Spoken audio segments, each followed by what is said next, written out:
In practice, there are 4 key steps to implementing a digital marketing strategy at your organization. They include build your buyer personas, identify your goals and the digital marketing tools you'll need, evaluate your existing digital channels and assets, and finally, plan your campaigns. Let's dive into each of these in a little more detail. First, you need to build your buyer personas. For any marketing strategy, digital or not, you need to know who you're marketing to. The best digital marketing strategies are built upon detailed buyer personas, and your first step is to create them. What are buyer personas? Semi-fictional representations of your ideal customer that can be created by researching, surveying, and interviewing your business's target audience. Keep in mind, this information should be based upon real data whenever possible.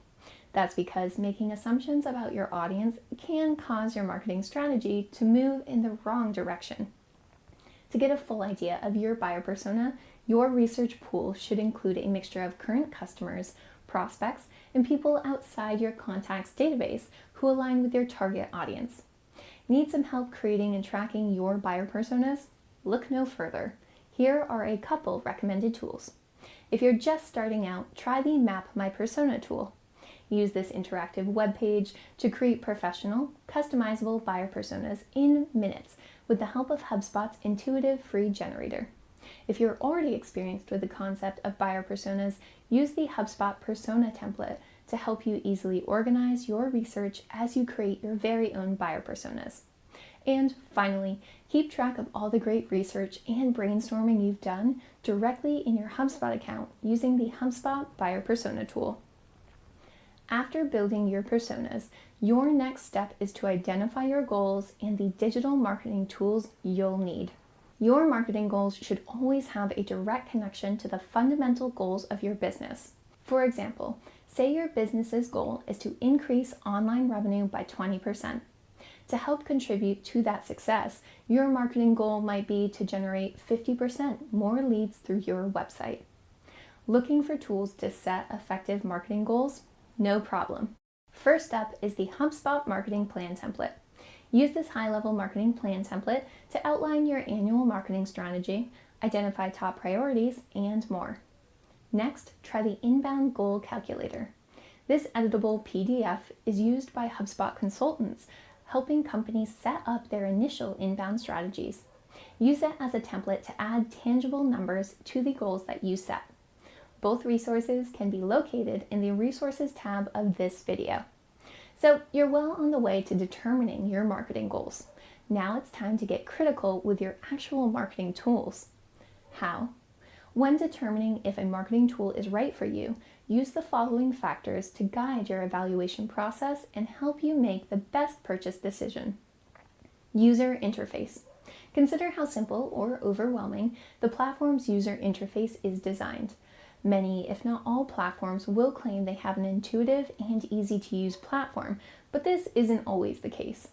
To determine whether the platform's user interface will be easy for you to learn, ask for a demo. Features and native integrations. Each marketing automation platform will offer different features, so make sure you're choosing a platform that has the capabilities you need. It's also important to consider the existing technology you already have. Customer support. When starting a new and unfamiliar system, you'll want to receive the best help possible. It's important to recognize that technology isn't perfect and that things may break. Having that extra help to resolve your unique issues can be critical. Learning resources. When purchasing a new marketing automation tool, having online resources available can help you get the most out of your system. Some platforms have guides, how-to videos, or even webinars that can help you learn how to use the tool. User base and reviews. Although choosing the right platform for your organization depends on your company's personal needs and goals, you'll want to understand how other users of the tool are making the most out of it. Look for case studies or video testimonials that showcase existing customers speaking about their experiences. After identifying your goals and toolset, your next step is to evaluate your existing digital channels and assets. When reviewing your existing digital marketing channels and assets to determine what to incorporate in your strategy, it's helpful to first consider the big picture. This will prevent you from feeling overwhelmed or confused. To do this effectively, use the owned, earned, and paid media framework to categorize each of your digital assets and determine what's a good fit for your strategy moving forward. Those terms may sound familiar, but let's review each of them to make sure we're all on the same page. So, what is owned media? Owned media refers to the digital assets your brand or company owns, whether that's your website, social media profiles, blog content, or imagery.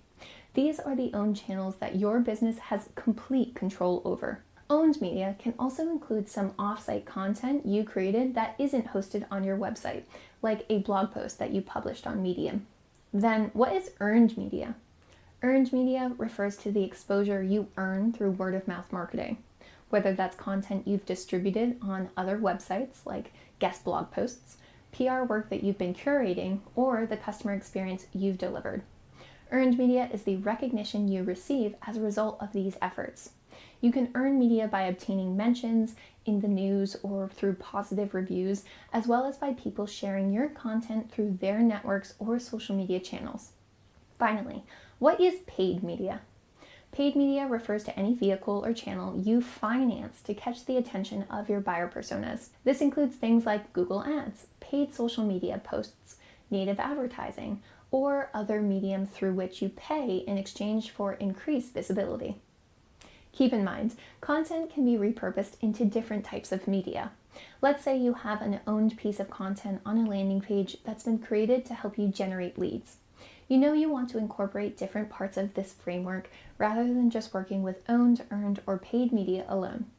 To amplify the number of leads the content generates, you may make an effort to ensure it's shareable so your audience can distribute it through their social media profiles. In return, this increases traffic to your landing page. This is the earned media component. To support your content success, you might post about the content on your Facebook page later and pay to have it seen by more people in your audience. This is the paid media component. This is how the three parts of the framework are able to work together, although it's not necessary for success. For instance, if your owned and earned media are already both successful, you might not need to invest in paid. So evaluate the best solution to help you meet your goal and then incorporate the channels that work best for your business into your digital marketing strategy. Now that you know what's already being used, you can start to think about what to keep and what to cut, which is where campaign planning comes in. At the heart of digital marketing is content. Content helps convert your website visitors into leads and customers while improving your brand's online performance. And when this content is search engine optimized, it can boost your search and organic traffic. Before planning each of your campaigns, decide what content will help you reach your goal. A great place to start is by performing a content audit. How? Make a list of your existing owned content and rank each item according to what has previously performed best in relation to your current goals. For example, if your goal is lead generation, rank your content according to which pieces generated the most leads over the last year, such as your blog posts, ebooks, or site pages. The idea here is to figure out what's currently working and what's not, so you can set yourself up for success when planning future content. Evaluating your past earned media against your current goals can help you get an idea of where to focus your time. Look at where your traffic and leads are coming from, if that's your goal, and rank each earned media source from most effective to least effective. Pro tip: you can obtain this information using resources like HubSpot's analytics tool. You may find a particular article you contributed to the industry press drove a lot of qualified traffic to your website, which boosted conversions. Or you may discover LinkedIn is where you see most people sharing your content, which increased traffic. The idea is to build a picture of what types of earned media will help you reach your goals and what won't, based on historical data. However, if there's something new you want to experiment with, don't negate it just because it's never been done before. Finally, audit your paid media. This involves much of the same process. You need to evaluate your existing paid media across each platform, like Google Ads, Facebook, and Twitter, to determine what's most likely to help you meet your current goals. Why audit your paid media campaigns? If you've spent a lot of money on Google Ads and haven't seen the results you've hoped for, Maybe it's time to refine your approach or stop it altogether and focus on another platform that seems to be yielding better results. By the end of the process, you should have a clear idea of which paid media platforms you want to continue using and which, if any, you'd like to remove from your strategy. Once each audit is complete, identify any gaps in the content you have, always keeping your buyer persona top of mind. For example, say you run a math tutoring company. You know through research that a major problem for your personas is finding effective ways to study. And you don't currently have content that speaks to that, so you decide to create some. By looking at your content audit, you might also discover that ebooks hosted on a certain type of landing page convert really well, better than webinars, for example.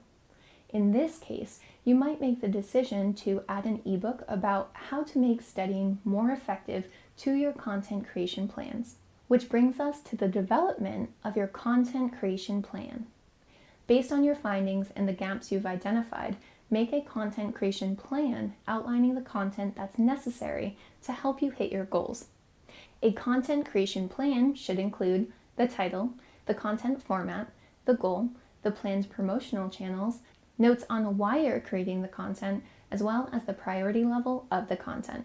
Your content creation plan can be a simple spreadsheet. It should also include budget information if you're planning to outsource the content creation, or a time estimate if you're producing it yourself. Now, those 4 steps certainly pack a punch. With all that in mind, let's close out the video with some key takeaways. When implementing a digital marketing strategy, you need to build your buyer personas, identify your goals and the digital marketing tools you'll need, evaluate your existing digital channels and assets, and plan your campaigns. Your content will likely be a mixture of owned, earned, and paid media. You'll want to make sure to audit for each before kicking off a new digital marketing campaign. And as always, check out the additional resources of this lesson for templates and resources.